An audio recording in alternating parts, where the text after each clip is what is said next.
জঙ্গি সংগঠনকে অর্থায়নের অভিযোগে গ্রেফতার নারী আইনজীবীর 2 দিন এবং অন্য 2 আইনজীবীর 3 দিন করে রিমান্ড মঞ্জুর। সিলেটের রাজন হত্যা মামলার চার্জশিট আদালতে গ্রহণ, পলাতক 3 আসামির বিরুদ্ধে গ্রেফতারি পরোয়ানা জারি। এখনো ধরাছোঁয়ার বাইরে মাদারীপুরের চাঞ্চল্যকর 2 স্কুল ছাত্রী হত্যার মূল আসামিরা। হুমকি দেয় আতঙ্কে পরিবার, মুখ খুলছে না পুলিশও। ঢাকা বিশ্ববিদ্যালয়ে দ্বিতীয়বার ভর্তি পরীক্ষার সুযোগ আর থাকছে না। হাইকোর্টের রায় আপিল বিভাগে বহাল, ভর্তিচ্ছু শিক্ষার্থীদের মিশ্র প্রতিক্রিয়া। এবং কোরবানি ঈদের 1 মাস আগেই অস্থিতিশীল দেশের পেঁয়াজের বাজার। খাতুনগঞ্জে কেজি প্রতি বেড়েছে 10 থেকে 12 টাকা। আদা ও রসুনের দামও চড়া।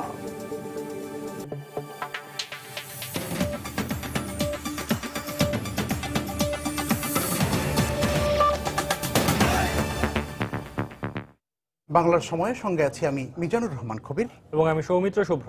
জঙ্গি সংগঠন শহীদ হামজা ব্রিগেডকে অর্থায়নের মূল হোতাদের চিহ্নিত করতে এবার মাঠে নেমেছে র্যাব। এরই অংশ হিসেবে ঢাকা থেকে গ্রেপ্তারকৃত ব্যারিস্টার শাকিলা ফারজানা সহ 3 আইনজীবীকে দ্বিতীয় দফা রিমান্ডে এনে জিজ্ঞাসাবাদ করা হচ্ছে। হাটহাজারী থানায় দায়েরকৃত সন্ত্রাস দমন অধ্যাদেশের মামলায় সোমবার সকালে judicial magistrate Mosaddek Minhaj barrister Shakila ফারজানাকে 2 দিন, অ্যাডভোকেট হাসানুজ্জামান লিটন ও অ্যাডভোকেট মাহফুজ পাপনকে 3 দিন করে রিমান্ড মঞ্জুর করেন। বিস্তারিত জানাচ্ছেন কমল দে। অল্প সময়ে জঙ্গি সংগঠন শহীদ হামজা ব্রিগেডের ব্যাপক বিস্তৃতি অনেকটা ভাবিয়ে তুলেছে আইন শৃঙ্খলা রক্ষাকারী বাহিনীকে। কারণ সাংগঠনিক কার্যক্রম শুরুর মাত্র কয়েক মাসের মধ্যে অত্যাধুনিক অস্ত্র সংগ্রহ, একাধিক প্রশিক্ষণ কেন্দ্র গড়ে তোলার পাশাপাশি বড় ধরনের তহবিল গঠন করেছিল জঙ্গি সংগঠনটি। আর তাই 29 জন সক্রিয় সদস্য এবং 3 জন অর্থের যোগানদাতাকে গ্রেপ্তারের পর র্যাবের টার্গেট মূল হোতাকে আইনের আওতায় আনা। তারই ধারাবাহিকতায় 3 আইনজীবীকে দ্বিতীয় দফায় রিমান্ডে এনেছে র্যাব। হাটহাজারী আলিপুর মাদ্রাসা ট্রেনিং, সামরিক ট্রেনিং এবং প্রশিক্ষণ, এটা জঙ্গি অর্থায়ন এবং জঙ্গিদের কারা কারা জঙ্গি, কারা কারা কীভাবে তাদেরকে টাকা অর্থায়ন করেছে, তারা টাকা কীভাবে নিচ্ছে, কে দিয়েছে, এরা কারা, এটা উদ্ঘাটনের জন্য তাদের রিমান্ড নেওয়া অত্যন্ত জরুরি। তবে গ্রেপ্তারকৃত ব্যারিস্টার শাকিলা ফারজানার পরিবার প্রথম থেকে জঙ্গি অর্থায়নের বিষয়টি অস্বীকার করে আসছে। তার আইনজীবীর দাবি, আইন লঙ্ঘন করে দ্বিতীয় দফায় রিমান্ড দেওয়া হয়েছে। 164 ধারা রেকর্ড জবানবন্দি দেওয়ার পর কোনো আসামিকে পুনরায় রিমান্ডে নেওয়ার কোনো বিধান নেই, কিন্তু আমরা দেখলাম একই তদন্তকারী কর্মকর্তা গতকালকে বাঁশখালীর একটা মামলায় স্বীকারোক্তির জন্য আবেদন করেছিলেন। ওনার স্বীকারোক্তি যখন মনমত হয়নি, তিনি আবার এই মামলায় সোনেস করেছেন এবং উনি আসামির অনুপস্থিতিতে সোনেস করে রিমান্ডের আবেদন করেছেন হয়রানি করার জন্য। রোববার বাঁশখালী আদালতে দেওয়া স্বীকারোক্তিমূলক জবানবন্দিতে 3 আইনজীবী স্বীকার করেছেন জঙ্গি নেতা মনিরুজ্জামান ডনের ব্যাংক হিসেবে তারা 1,08,00,000 টাকা জমা দিয়েছিল। এই টাকার উৎসের সন্ধানে তাদের আরও জিজ্ঞাসাবাদের প্রয়োজন রয়েছে বলে মনে করছেন সরকার নিয়োজিত এই কৌশলী। জঙ্গি হোক বা না হোক, সে জঙ্গির কানেকশন যেহেতু 154 যে সেকশনটা আছে, সন্দেহ করলেই তাকে গ্রেপ্তার করতে পারে এবং তাকে আটক করতে পারে, তাকে জিজ্ঞাসাবাদ করতে পারে। চলতি বছরের ফেব্রুয়ারি মাসে চট্টগ্রামের হাটহাজারীর একটি মাদ্রাসায় অভিযান চালিয়ে জঙ্গি সংগঠন শহীদ হামজা ব্রিগেডের সন্ধান পায় র্যাব। এরপর বাঁশখালী এবং হালি শহরে পাওয়া যায় সংগঠনটির 2টি প্রশিক্ষণ কেন্দ্র। সর্বশেষ 18 আগস্ট ঢাকা ধানমন্ডি থেকে গ্রেপ্তার করা হয় 3 আইনজীবীকে। পর্যায়ক্রমে শহীদ হামজা ব্রিগেডের বিরুদ্ধে দায়েরকৃত প্রতিটি মামলায় তাদের গ্রেপ্তার দেখিয়ে জিজ্ঞাসাবাদ করবে র্যাব। কমল দেব, সময় সংবাদ, চট্টগ্রাম। চট্টগ্রামের কর্ণফুলী এলাকা থেকে 270 কেজি বিস্ফোরক সহ একজনকে আটক করা হয়েছে। র্যাব জানায়, শিকলবাহায় একটি দোকানে অভিযান চালিয়ে প্রথমে ওমর ফারুক নামের এক সুপারি ব্যবসায়ীকে আটক করা হয়। পরে তার বাড়ির গোডাউন থেকে 6 বস্তায় রাখা 270 কেজি বিস্ফোরক সালফার উদ্ধার করা হয়। মূলত এসব বিস্ফোরক ককটেল এবং বোমা তৈরির কাজে ব্যবহার হয় বলে জানিয়েছে র্যাব। অভিযানের সময় ওমর ফারুকের সহযোগী হাবিবুর রহমান ও বাপ্পি কৌশলে পালিয়ে যায়। এ ব্যাপারে কর্ণফুলী থানায় বিস্ফোরক আইনে একটি মামলা দায়ের করা হয়েছে।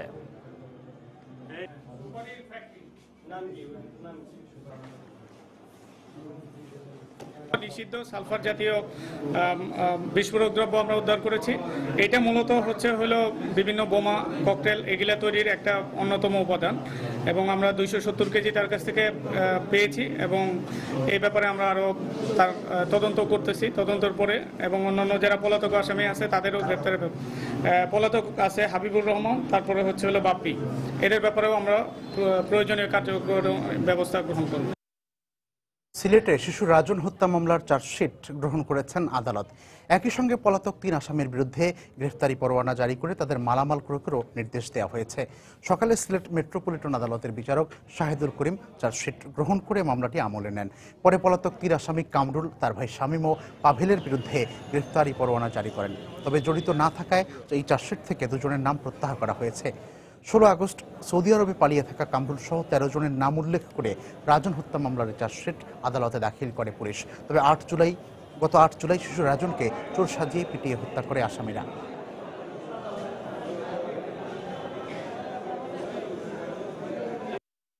মামলাটা চার্জশিট গ্রহণ করেছেন, আমলে নিয়েছেন, পরবর্তী তারিখের 31 তারিখ দিয়েছেন এবং ওয়ারেন্ট পলাতক আসামিদের বিরুদ্ধে ওয়ারেন্ট পেন্ডে দিয়েছেন। সুতরাং এগুলা তামিল হওয়ার পরেই মামলার কার্যক্রম শুরু হবে। মামলার কার্যক্রম ইতিমধ্যেই শুরু হয়ে গেছে, কিন্তু প্রসেস মেনটেন করতে হয়। ঢাকা বিশ্ববিদ্যালয়ে দ্বিতীয়বার ভর্তি পরীক্ষা না নেয়ার সিদ্ধান্ত বৈধ বলে দেয়া হাইকোর্টের রায় বহাল রেখেছেন আপিল বিভাগ।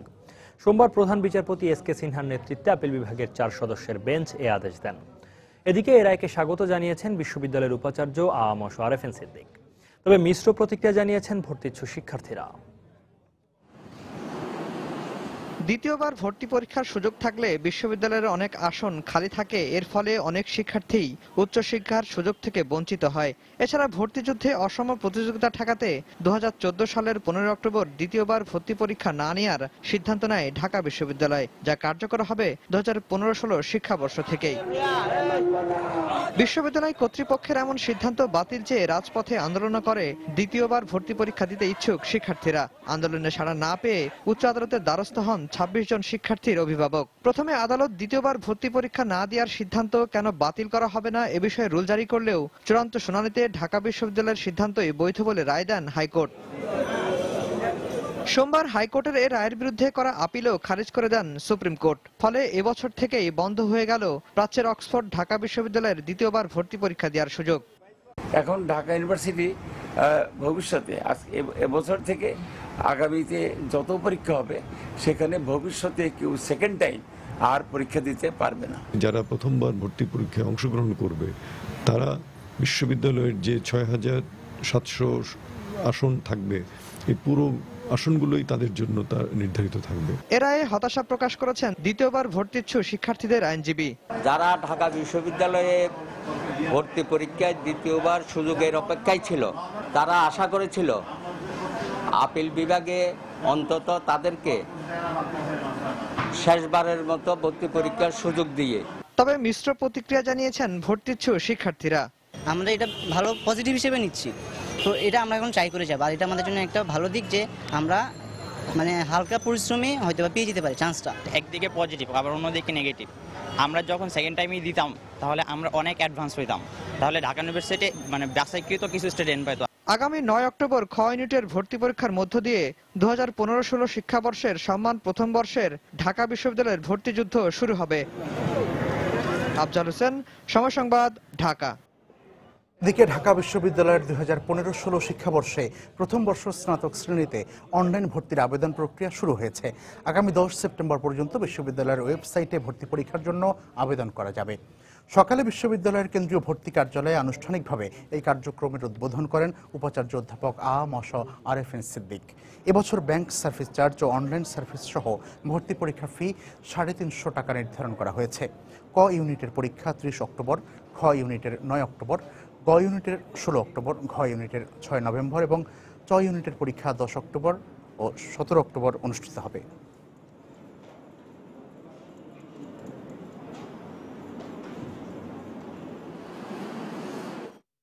বাংলার সময় আরও থাকছে। সারা দেশে বন্যা পরিস্থিতির অবনতি, যমুনার পানি অস্বাভাবিকভাবে বাড়ায় প্লাবিত বগুড়ার সারিয়াকান্দির 20টি গ্রাম।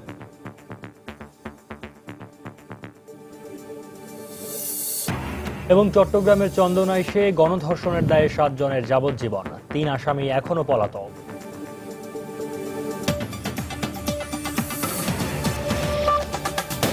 প্রধান রপ্তানিকারক দেশ ভারতে হঠাৎ করে দাম বেড়ে যাওয়ায় কোরবানি ঈদের 1 মাস আগেই অস্থিতিশীল হয়ে উঠেছে দেশের পেঁয়াজের বাজার।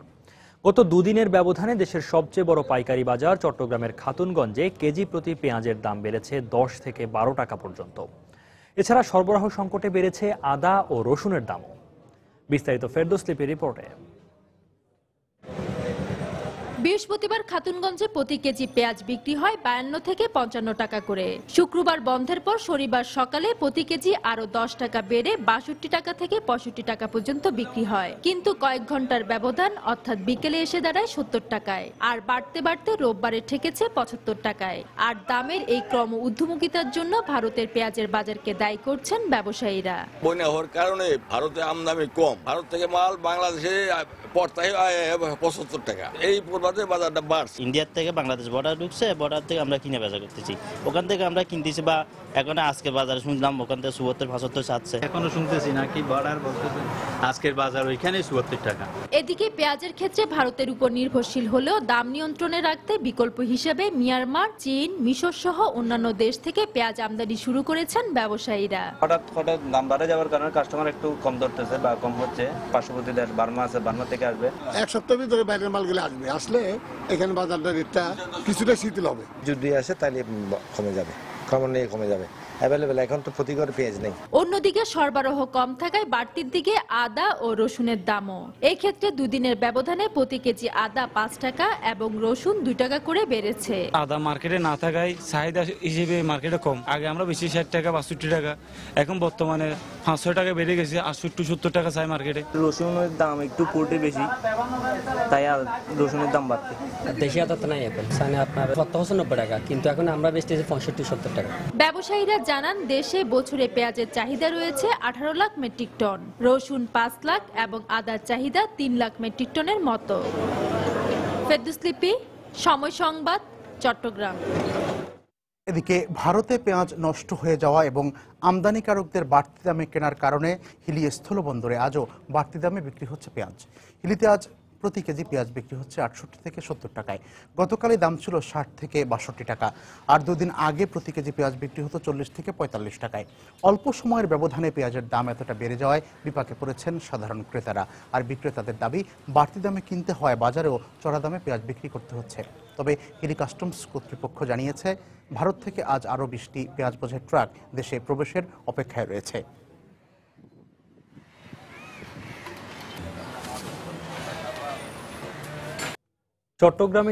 চট্টগ্রামে তরুণী গণধর্ষণের দায়ে 7 জনকে যাবজ্জীবন কারাদণ্ড দিয়েছেন আদালত। দুপুরে নারী ও শিশু নির্যাতন দমন ট্রাইব্যুনাল 1-এর বিচারক মোহাম্মদ রেজাউল করিম এই আদেশ দেন। ট্রাইব্যুনালের পিপি জানান 1997 সালে চট্টগ্রামের দেওয়ারহাটে কয়েকজন মিলে এক তরুণীকে ধর্ষণ করে। পরে তরুণী নিজেই বাদী হয়ে চন্দনাইশ থানায় একটি মামলা দায়ের করেন। এর প্রেক্ষিতে 10 জন সাক্ষীর দেয়া সাক্ষ্য প্রমাণ শেষে আজ মামলার রায় দেয়া হলো। পুলিশ জানায় অভিযুক্ত 7 জনের মধ্যে 3 জন এখনও পলাতক রয়েছে।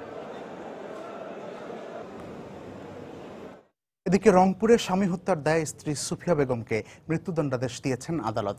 দুপুরে জেলা ও দায়রা জজ আদালতের বিচারক মোহাম্মদ রকুনুজ্জামান এই আদেশ দেন। একই সাথে অভিযোগ প্রমাণিত না হয় হুমায়ুন কবির নামে অপর একজনকে বেকসুর খালাস দেওয়া হয়েছে।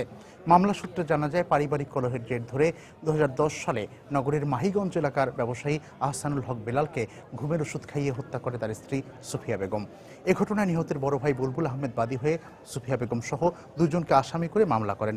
দীর্ঘ শুনানি শেষে আজ আদালত এই রায় দেন। দণ্ডপ্রাপ্ত সুফিয়া বেগম পলাতক রয়েছে।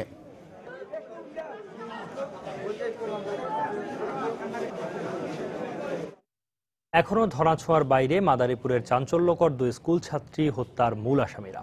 উল্টো তারা নিহতদের পরিবারের সদস্যদের দফায় দফায় হুমকি দিচ্ছে। এ অবস্থায় আতঙ্কে দিন পার করছেন পরিবারের সদস্যরা। তবে এই বিষয়ে কোনো কথা বলতে রাজি হয়নি পুলিশ। এদিকে মূল অভিযুক্তদের গ্রেফতার করে হত্যাকাণ্ডের রহস্য উন্মোচনের দাবি এলাকাবাসী ও সুশীল সমাজের। সঞ্জয় কর্মকার অভিজিতের তথ্য ও শাহাদাত আকনের ছবি নিয়ে ডেস্ক রিপোর্ট। গত 13 আগস্ট বাড়ি ফেরার পথে মাদারীপুর সদর উপজেলার মোস্তফাপুরে বহুমুখী বালিকা উচ্চ বিদ্যালয়ের 8ম শ্রেণীর 2 ছাত্রী সুমাইয়া ও হ্যাপিকে অপহরণ করে নিয়ে যায় এলাকার দুর্বৃত্তরা। পরে তাদের নির্যাতন করে সদর হাসপাতালে রেখে পালিয়ে যায় তারা। এই অবস্থায় 2 ছাত্রীকে ধর্ষণের পর বিষ খাইয়ে হত্যা করা হয় বলে অভিযোগ করেন স্বজনেরা। কিন্তু এ ঘটনার 11 দিন পরও আইনের আওতায় আসেনি মূল অভিযুক্তরা। এছাড়া 3 জনকে গ্রেফতার করলেও হত্যাকাণ্ডের মূল রহস্য উদ্ঘাটন করতে পারেনি পুলিশ। পরিবারের অভিযোগ, মামলা তুলে নিতে আসামিদের পক্ষ থেকে বারবার হুমকি দেওয়া হলেও তাদেরকে গ্রেফতার করছে না পুলিশ।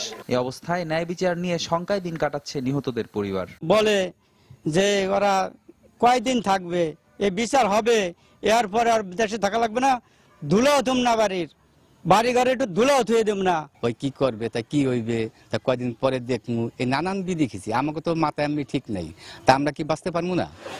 এদিকে মূল আসামিদের গ্রেফতারে পুলিশের ভূমিকা নিয়ে ক্ষুব্ধ এলাকাবাসী। পুলিশ জনগণের বন্ধু, পুলিশের কাছ থেকে আমরা এখন পর্যন্ত কোনো সাহায্য পাই নাই। পুলিশরা আসামিদের ধরার কোনো চেষ্টা করতেছে না।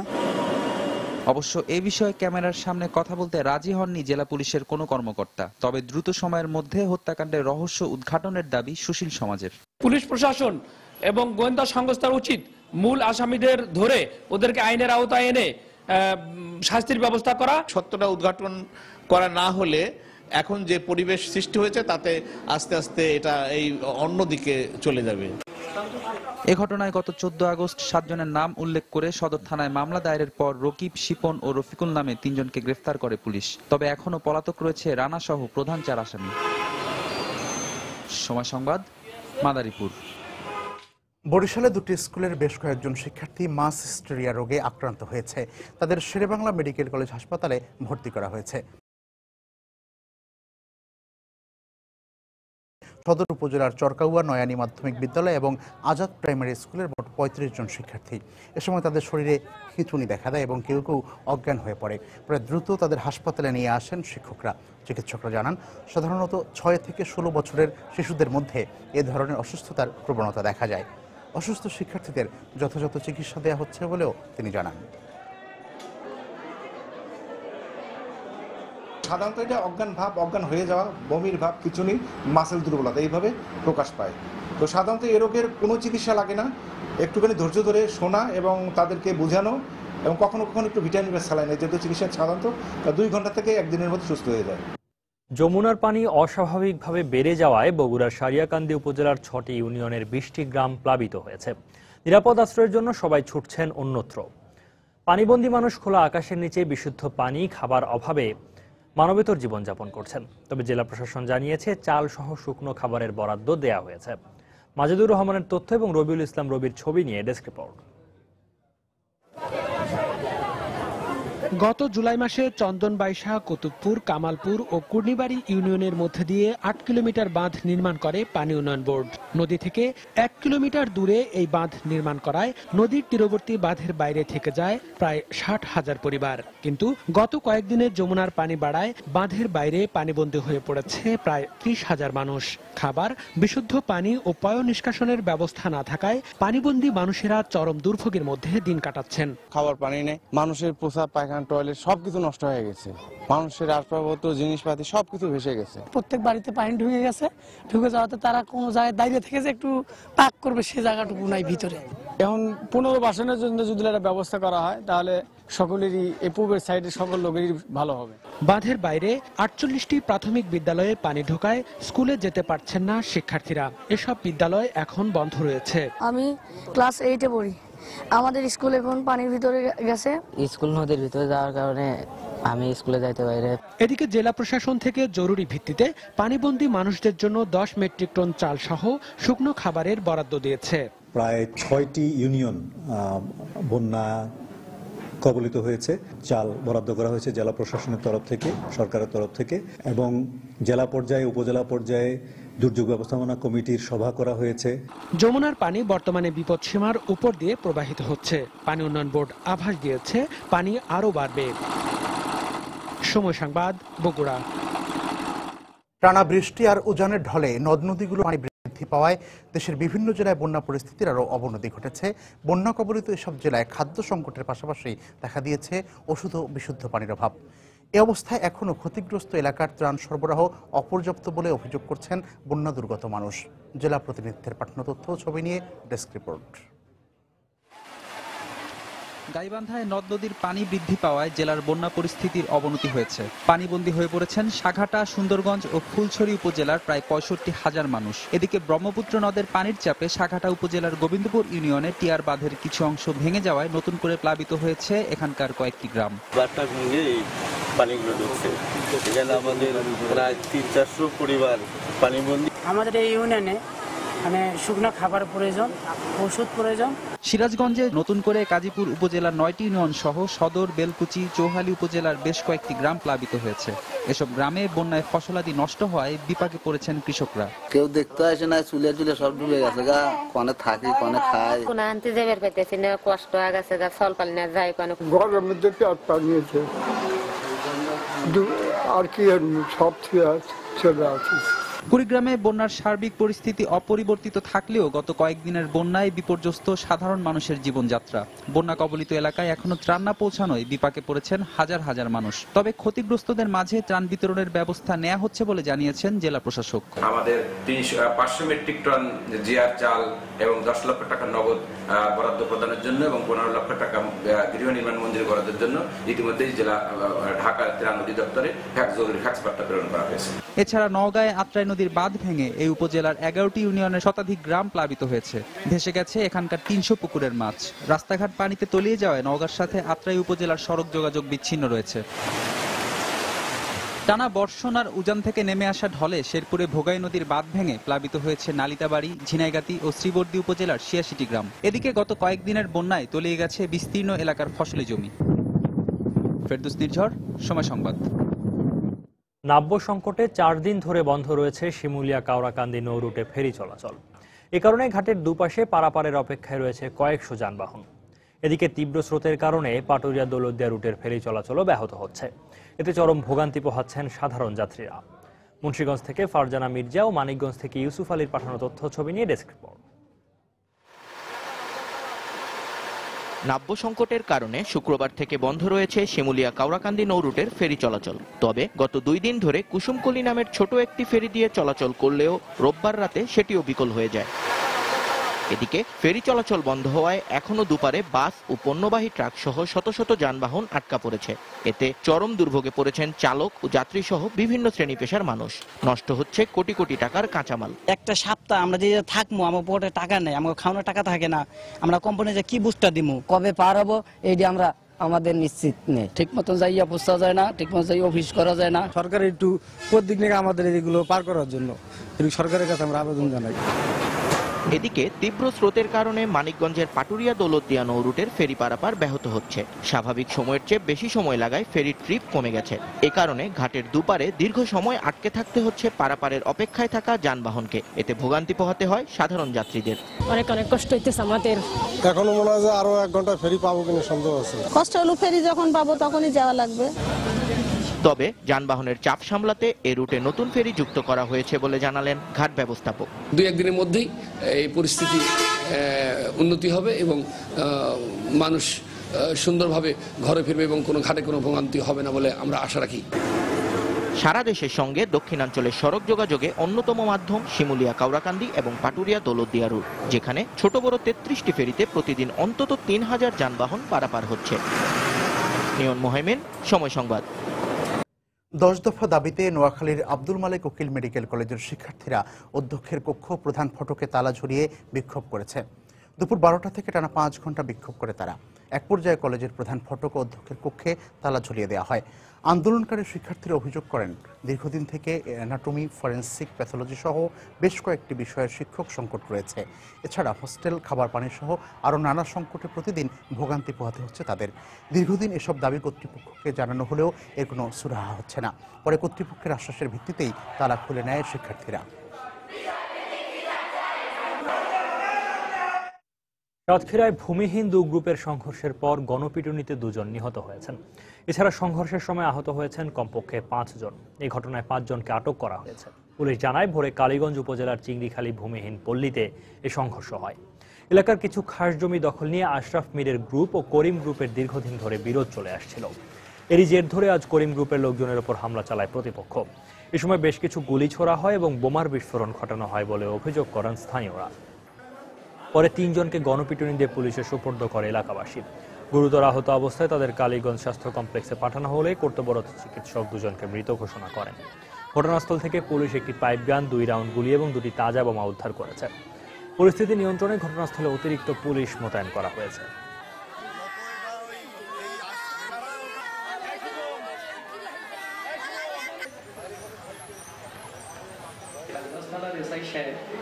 তিনজন রোগী নিয়ে আসেন। তো ইঞ্জিন ভ্যানে করে নিয়ে আসেন। আমরা সাথে সাথে দেখলাম যে 2 জন ইঞ্জিন ভ্যানে মরা অবস্থায় আছে।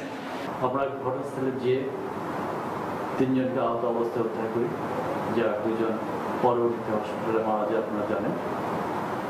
এছাড়া 5 জনকে গ্রেপ্তার করি, একটি আগ্নেয়াস্ত্র, দেশীয় তৈরি পাইপ গান এবং 3টি অবিস্ফোরিত বোমা উদ্ধার করি। এই সংক্রান্ত থানা মামলা প্রক্রিয়াধীন আছে।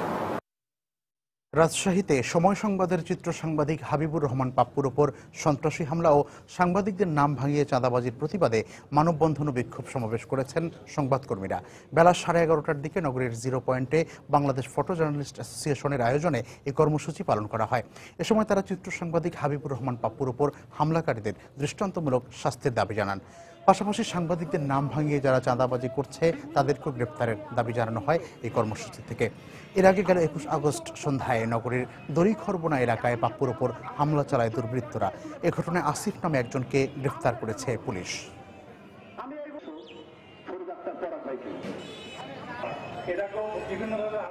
নানা আনুষ্ঠানিকতার মধ্য দিয়ে ভৈরবে পালিত হচ্ছে আইভি রহমানের 11তম মৃত্যুবার্ষিকী। সকালে শহরের আওয়ামী লীগ কার্যালয়ে কালো পতাকা ও এছাড়া দলীয় পতাকা উত্তোলন করা হয়। পরে বঙ্গবন্ধু এবং আইভি রহমানের প্রতিকৃতিতে ফুল দিয়ে শ্রদ্ধা জানান দলের নেতাকর্মীরা। এছাড়া উপজেলা আওয়ামী লীগের উদ্যোগে আয়োজন করা হয় আলোচনা সভার।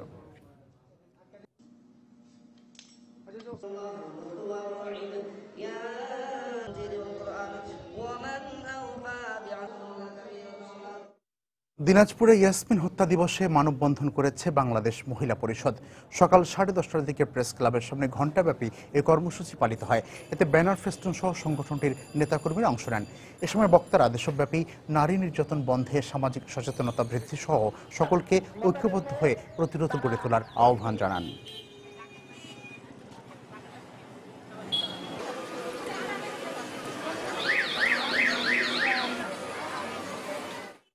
বাংলার সময়ের শীর্ষ সংবাদগুলো জানিয়ে দিচ্ছি আরেকবার। জঙ্গি অর্থায়নের অভিযোগে গ্রেফতার নারী আইনজীবীর 2 দিন এবং অন্য 2 আইনজীবীর 3 দিন করে রিমান্ড মঞ্জুর। চট্টগ্রামের কর্ণফুলী এলাকা থেকে 270 কেজি বিস্ফোরক জব্দ।